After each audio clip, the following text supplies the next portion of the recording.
Hey Tyrone, what are you doing? Hey Rain, I didn't see you there just now. Well, I was just going over a few little bits and pieces about the new class we have here at the Confucius Institute about the Chinese calendar. Now, why is the Chinese calendar so important? Because it has all to do with the seasons of the year and measuring time. Now, here in Barbados, we come from a very hot tropical island, and because of that, here in the tropics, we don't really have a deep appreciation about not only the beauty, but also the importance of having 4 seasons. Now, China, on the other hand, does experience 4 seasons, and many places have a very clear demarcation of the 4 different seasons. So now, in China, do you know what season it is? Well, of course you do. It's spring. Spring. In fact, just last week, one of the biggest Chinese festivals came to its conclusion. That festival is, of course, called the Spring Festival. Now, you may ask yourself, these names are really on the nose. Spring Festival? Why is it called Spring Festival? Well, the main reason is because if you look back at our Chinese calendar, here on the board, or on the projector, we can see that the Spring Festival marks the beginning of spring.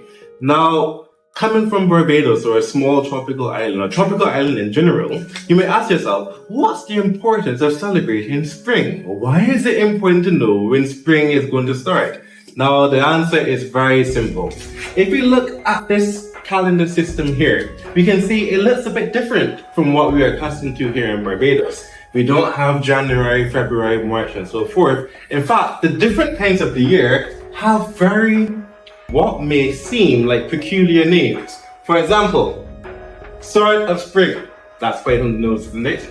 Rainwater, awakening of insects. If we skip down, we have clear and bright. Rain in air, small, full.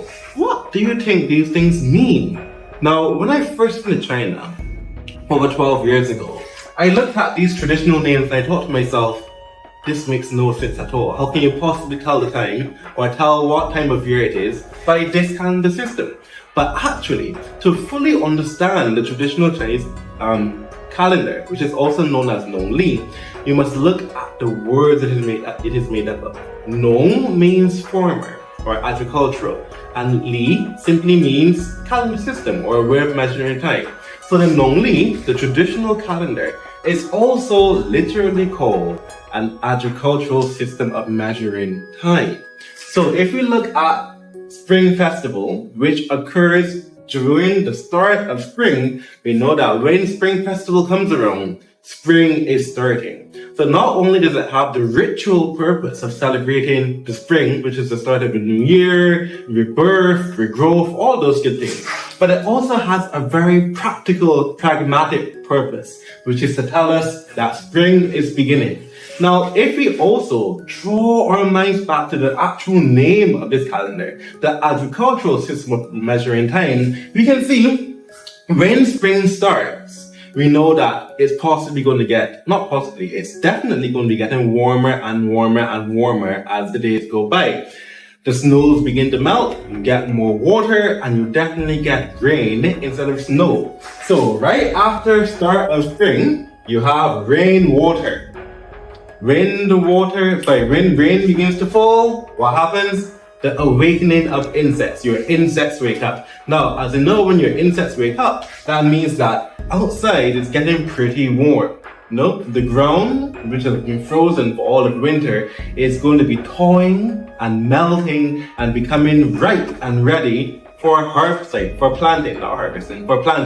So after that, we have our vertical equinox, these things are measured all over the world, but here we have something called clear and bright. So outside is no longer cold and dry, and so the ground is no longer frozen. The ground has been moisturized by the rainwater. It is warmer, the animals are awakened, and therefore, if you are any good farmer, any really, worthwhile farmer, this is the time where you begin to plant your crops, yes? Because if you don't plant your crops, you won't have anything to eat. So you can see the Chinese system of measuring time is all about how you can use the different times of year to maximize your harvest returns, to make your agricultural endeavor worthwhile, to ensure that you and your family have enough to eat throughout the year. So not only does the Chinese calendar have a ritual purpose, yes, it serves to celebrate different times of year, different occasions, but it also has a very practical purpose. It tells you what you need to do when you need to do it. Now, I said all of that just to say, right now in China, and in many places in the world, it is spring, which means that outside is warming up, the rain is beginning to fall, and if you are a farmer, then it means that this is the time where you have to start planting your crops. That's basically what I was going through just now, Rain, and I hope I didn't take up too much of your time with my long-winded explanations. Okay, I got it. Thank you, Tyrone. You're welcome, Rain. Take care. See you next time.